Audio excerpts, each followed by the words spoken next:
This is Mark Bell from SuperTraining.tv, Super Training Gym, the strongest gym in the West. Just scarfing down some coconut ice cream as I answer these power project questions. Got a question from Mega Heavy Lifter off of YouTube.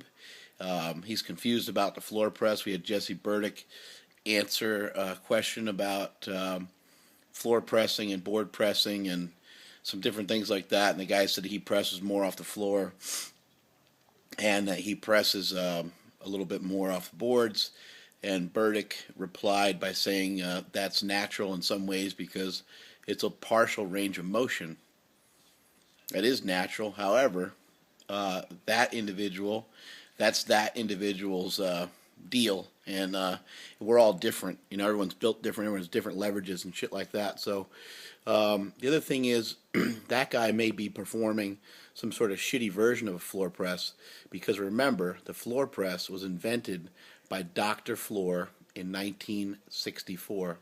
And if you can't remember that, then you're going to have problems understanding the ins and outs of the floor press. A floor press is supposed to be done a little bit like a box squat for your upper body.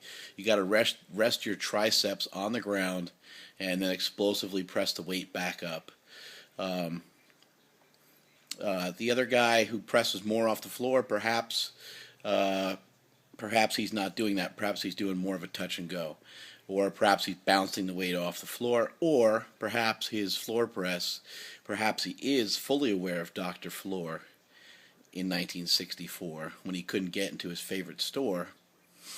So perhaps he's fully aware of Dr. Floor, and or maybe he's Dr. Floor himself. I mean, he's out there somewhere. I mean, 1964 is not that long ago.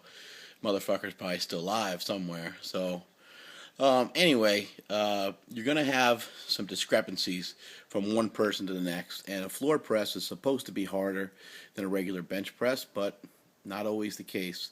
In my case, I would say that I probably do press a little bit more off of a floor press than I do a full range of motion bench press. Why? I'm not really sure, but I know that I can. Maybe it's because I'm retarded. I don't know. But you got to realize everyone's different out there, and that's just the way things are going to be. Now, what you need to do, and you need to figure out, you need to find exercises that you suck at.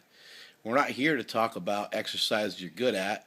We're not here to win an invisible balloon, because that's all you're going to get if you keep working on exercise you're good at. We need to find the shit that you suck at, and we need to attack it. And if you want to be good, if you want to be great, then that's the only way you're going to do it, is by attacking the things that you suck at. I'm not about to go out and play tennis because I suck at it. I can't even get the ball over the net. However, I do not desire to play any tennis. I desire to lift weights, and I desire to lift as much as I possibly can in the bench, squat, and in the deadlift. And if I don't work on my weaknesses, it's going to show on the platform.